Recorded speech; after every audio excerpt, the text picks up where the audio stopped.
Ισπανία-Γαλλία 2-0. Ένα μάτς που κανείς δεν περίμενε να νικήσει η Ισπανία.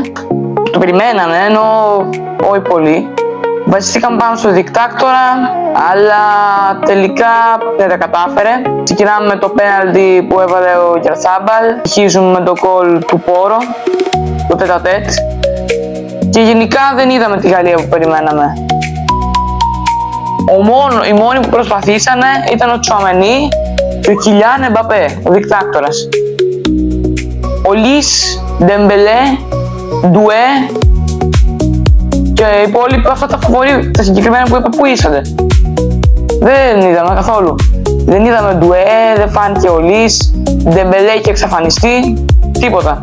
Πραγματικά είδαμε πολύ λίγες επιθέσεις από την Ισπανία, από τη Γαλλία, και πολλές επιθέσεις από την Ισπανία. Αντίθετα, στην Ισπανία είδαμε μια πολύ ομαδική Ισπανία. Και ο Γιαμάλ, παρόλο που δεν έβαλε γκολ, μπορώ να πω ότι βοήθησε την ομάδα, εκτός από τους σκόρερ, Μετά έχω να πω και τον Κουκουρέλια. Ο Κουκουρέλια έκανε πολύ ωραία άμυνα και έπαιζε και αυτός ομαδικά. Και γενικά σαν ομάδα έπαιζαν πάρα πολύ ομαδικά. Λοιπόν, τώρα έχουμε τελικό Αργεντινή-Ισπανία.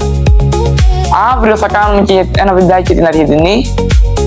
Και τις επόμενες μέρες έρχονται μερικά βίντεο με προβλέψεις για τον τελικό του Μουντιάλ και βίντεο με πρόβλεψη για ποιος θα βγει τρίτος. Το μάτς δηλαδή της Κυριακής το 10 η ώρα το μεσημέρι και το μάτς της Κυριακής 10 η ώρα το βράδυ. Και κάπως έτσι κοντεύουμε να φτάσουμε στο τέλος του Μουντιάλ 2026. Μου άρεσε πάρα πολύ, δυστυχώς έφτασε στο τέλος. Θα συνεχίσουμε τις εκπομπές μας. Θα είμαστε κοντά και στο Euro, και στο Nation, στο Champions League, στο Europa, Conference κτλ. Από μένα σας εύχομαι ένα καλό καλοκαίρι. Μείνετε συντονισμένοι για τα τελευταία βίντεο της σειράς αυτής για το Mundial. Και τα λέμε σε 4 χρόνια μετά το τελικό για Mundial. Λοιπόν, κάντε εγγραφή, like όλοι στο κανάλι μας, γράψτε και το σχόλιο σας και θα τα πούμε σε ένα επόμενο βίντεο. Γεια σας.